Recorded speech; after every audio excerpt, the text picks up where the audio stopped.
There was a little girl who lived in a village near the forest. Whenever she went out, the little girl wore a red riding cloak, so everyone in the village called her Little Red Riding Hood. One morning, Little Red Riding Hood asked her mother if she could go to visit her grandmother, as it had been a while since they seen each other.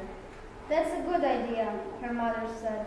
So they packed a nice basket for Little Red Riding Hood to take to her grandmother. When the basket was ready, the little girl put on her red cloak in case her mother was gone. Remember, go straight to Grandma's house, her mother cautioned.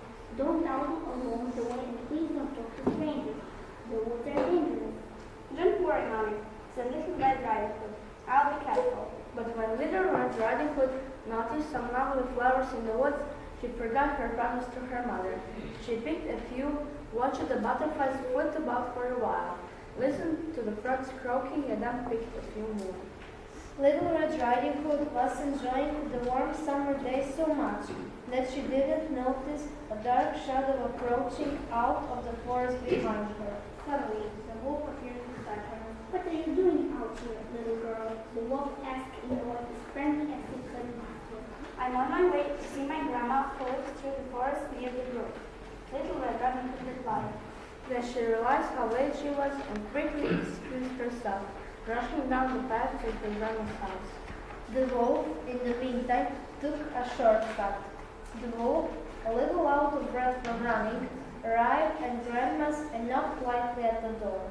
Oh, thank goodness, dear. Come in, come in. I was worried sick that something had happened to you before, said Grandma, thinking that the wrong was her grandmother. The wolf let himself in. Poor Granny did not have time to say another word before the wolf gobbled her up. The wolf let out a satisfied burp, and then poked through Granny's wardrobe to find a nightgown that he liked. He added a frilly sleeping cap and, for good measure, left some of Granny's perfume behind his pointed ears. A few minutes later, Red Riding Hood knocked on the door. The wolf jumped into bed and pulled the covers off his nose. "Who is it?" he called in a captive voice. It's me, Little Red Riding Hood. Oh, how lovely! Do come in, my dear, croaked the wolf. When Little Red Riding Hood entered the little cottage, she could scarcely recognize her grandmother. Grandmother, your voice sounds so odd. Is something the matter? She asked. "Oh, I just have touch of a cold," squeaked the wolf, adding a cough at the end to prove the point.